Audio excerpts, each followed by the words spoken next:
ഈ പ്രണയം എന്ന് പറയുന്നത് വല്ലാത്തൊരു രോഗമാണല്ലേ.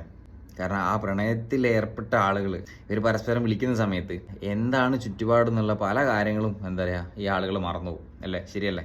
ഇപ്പം എന്താ പറയുക, കാമുകിയെ വിളിച്ചുകൊണ്ടിരിക്കുന്ന ഒരാളാണ്, ഒരു പുരുഷനാണെങ്കിൽ അയാളുടെ കയ്യിലൊരു ചാവിയോ കാര്യങ്ങളുണ്ടെങ്കിൽ ആ ചാവി വെച്ച് ഇങ്ങനെ വരച്ചുകൊണ്ടിരിക്കും അല്ലേ. പല ആളുകൾ നമ്മൾ കണ്ടിട്ട് അതിനുള്ള ഒരു ഏറ്റവും വലിയ ഉത്തമ ഉദാഹരണമാണ് ഈ ഒരു വീഡിയോ. നിങ്ങൾ കണ്ടു നോക്കും.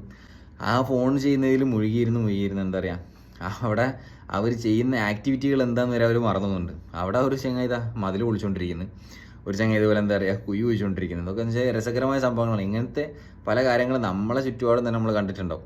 ഫോൺ ചെയ്ത് ചിലപ്പോൾ കിലോമീറ്ററോടെ നടന്നു പോകുന്ന ആളുകളുണ്ട്.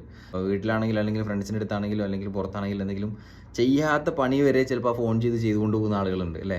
ഒരു വൈബാണെന്ന് തോന്നും ഫോൺ ചെയ്തതിൽ. നമ്മൾ ചെയ്യുന്ന ആക്ടിവിറ്റികൾ നമ്മൾ എവിടെയാണുള്ളത്, നമ്മൾ എന്താ സ്വബോധം നഷ്ടപ്പെടുന്നൊരവസ്ഥ അല്ലേ. പക്ഷേ അതാണ് ഈ ഒരു അവസ്ഥ അല്ലേ.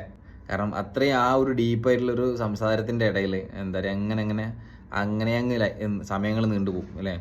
എന്താണ് പറയുന്നത് വെച്ചാൽ നീ പറ ഞാൻ പറ പിന്നെ വേറെ എന്താ, ഇങ്ങനത്തെ സംഭവങ്ങളുടെ ഡയലോഗുകൾ തന്നെ ആയിരിക്കും ഒട്ടുമിക്ക കമിതാക്കളുടെ ഇടയിലും ഒരു പരിധിക്കപ്പുറത്തേക്ക് ഉണ്ടാവുക. എന്നാലും എന്താ പറയുക, ഇങ്ങനെയുള്ള ആക്ടിവിറ്റി കാര്യങ്ങളിൽ ഏർപ്പെട്ടിട്ട് സ്വബോധം നഷ്ടപ്പെടുന്ന ഒരവസ്ഥ പല ആളുകളിലും കണ്ടിട്ടുമുണ്ട്. അത്തരത്തിൽ ഏതെങ്കിലും ഫ്രണ്ട്സ് നിങ്ങളുടെ കൂട്ടത്തിലുണ്ടെങ്കിൽ ഒന്ന് മെൻഷൻ ചെയ്തേക്കും.